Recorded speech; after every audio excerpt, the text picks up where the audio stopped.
भारत का संविधान, आप जानते हैं, सिर्फ कानूनों का एक कलेक्शन नहीं है। ये दरअसल वादों का एक दस्तावेज है। पर मजे की बात यह है कि इसमें दो अलग अलग तरह के वादे किए गए हैं। एक वो जिन्हें अगर सरकार पूरा ना करे तो हम सीधा कोर्ट जा सकते हैं, और दूसरे वो जो सरकार को एक नैतिक रास्ता दिखाते हैं कि देश को किस दिशा में ले जाना है। तो चलिए आज इन्हीं दो वादों की कहानी को समझते हैं। तो सवाल यह है कि संविधान में ऐसे कौन से वादे हैं जिनके लिए अदालत का दरवाजा नहीं खटखटाया जा सकता।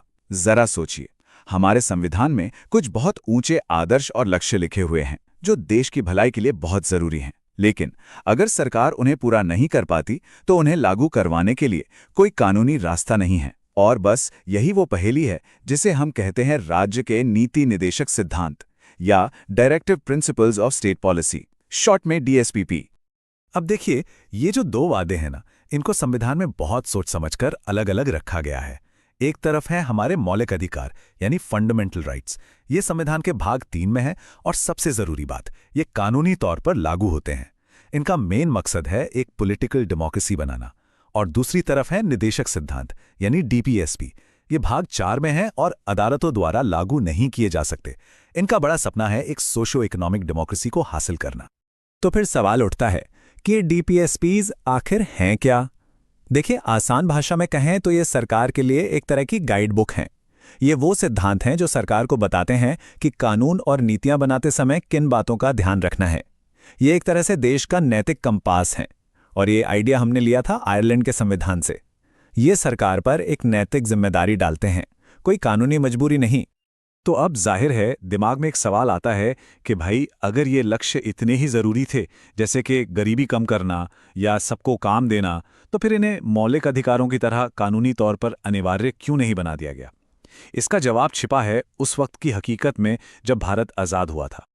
बात दरअसल ये है कि जब हमारा संविधान बन रहा था तब भारत एक नया नया आज़ाद देश था और हमारे सामने चुनौतियों का पहाड़ खड़ा था। हमारे पास इतने पैसे, इतने संसाधन थे ही नहीं कि हम सबको रोजगार या बराबर आमदनी की गारंटी दे पाते। देश में जबरदस्त गरीबी थी, असमानता थी और सामाजिक पिछड़ापन भी बहुत था। तब संविधान सभा के सलाहकार बीएन राव ने ये सलाह दी कि अधिकारों को 2 हिस्सों में बांट दिया जाए। एक वो जो हम तुरंत दे सकते हैं और दूसरे वो जिन्हें देश भविष्य में जब सक्षम हो जाएगा तब लागू करेगा। और इस पूरी स्थिति को समझाने के लिए ये जो एनालॉजी है ये बिल्कुल परफेक्ट है। डीएसपी एक ऐसे चेक की तरह है जो सरकार ने देश को दे तो दिया है, लेकिन वो कैश तभी होगा जब बैंक यानी कि सरकार के पास उसे कैश करने के लिए जरूरी संसाधन होंगे।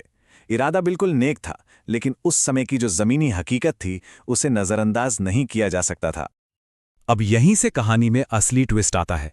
एक तरफ तो संविधान कहता है कि समाज की भलाई करनी है, जैसे कि अमीर और गरीब के बीच की खाई को कम करना है, और दूसरी तरफ वही संविधान हर व्यक्ति को कुछ अधिकारों की गारंटी भी देता है, जैसे कि संपत्ति का अधिकार।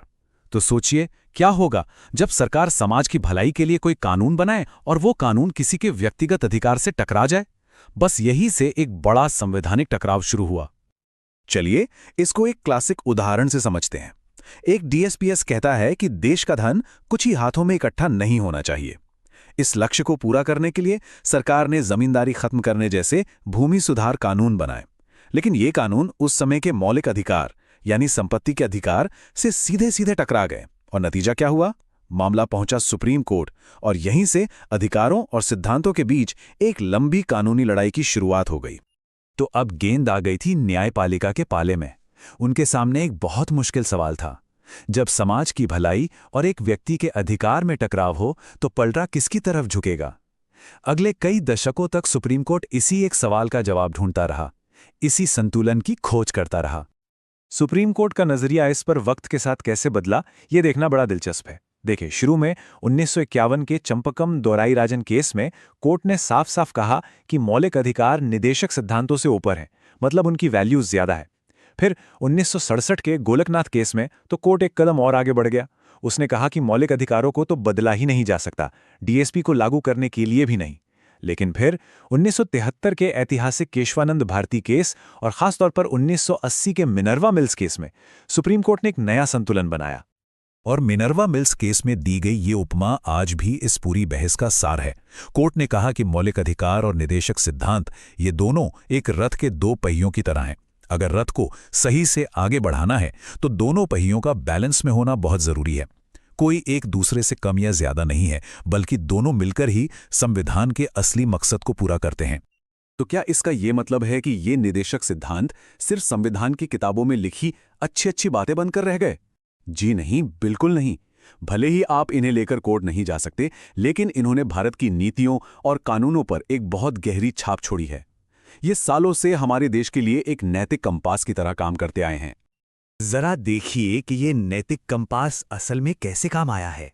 जमींदारी प्रथा का खात्मा, मिनिमम वेजेस एक्ट, बैंकों का राष्ट्रीयकरण और हाँ, पंचायती राज सिस्टम को लाने वाला 73वां संविधान संशोधन, ये सब बड़े बड़े बदलाव इन्हीं डीपीएसपी से प्रेरित थे। पर्यावरण की रक्षा से लेकर महिलाओं को मिलने वाले मैटरनिटी बेनिफिट तक, इन सिद्धांतों ने हमारे देश की सामाजिक और आर्थिक दिशा तय की है।